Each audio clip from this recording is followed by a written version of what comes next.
অনেকদিন পর ওয়েদারটা খুব সুন্দর হয়েছিল। সকালে হঠাৎ করে কোমরে লেগে যাওয়ায় আজকে ওর মাজায় ভীষণ ব্যথা, কিন্তু বিকেলে বাড়িতে বসে থাকতে ভালো লাগছিল না বলে রিস্ক নিয়েই গাড়ি নিয়ে বেরিয়ে পড়েছিলাম। প্রথমে গাড়ি নিয়ে আমরা সোজা চলে গেলাম বিকি অটোতে। গাড়িতে পাম্প করিয়ে আমরা বেরিয়ে পড়লাম একটু লং এর রাস্তায় গাড়ি ছোটানোর জন্য। গাড়ি ছোটাতে ছোটাতে বাইপাসের রাস্তায় উঠতেই দেখলাম রাস্তাটা পুরো ভিজে। দেখে মনে হলো কিছুক্ষণ আগেই রাস্তায় বৃষ্টি হয়ে গিয়েছে। কিছুটা দূর এগোতেই দেখলাম রাস্তা আবার শুকনো। এরপর শিবপুর টোল প্লাজা ছাড়িয়ে গাড়ি আমাদের ছুটতে শুরু করলো সামনের দিকে।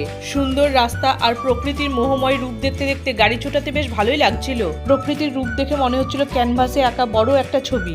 গাড়িতে যেতে যেতে সূর্যাস্ত দেখতে বেশ ভালোই লাগছিল। সূর্যাস্ত দেখতে দেখতে কিছুক্ষণের মধ্যে আমরা পৌঁছে গেলাম মোরগ্রাম রিলায়েন্স পেট্রোল পাম্পে। গাড়িতে পেট্রোল ফুল করেই রওনা হলাম বাড়ির পথে। ফেরার পথে কলসন্ডার আগে এক জায়গায় দাঁড়িয়ে আমরা খেয়ে নিলাম বাড়ি থেকে তৈরি করে নিয়ে যাওয়া হেলদি চাউমিন। ভিডিওটা এখানেই শেষ করলাম। ভালো লাগলে সাপোর্ট করে পাশে থেকো। সবশেষে বলি, ঘুরে বেড়ানোই আমাদের নেশা।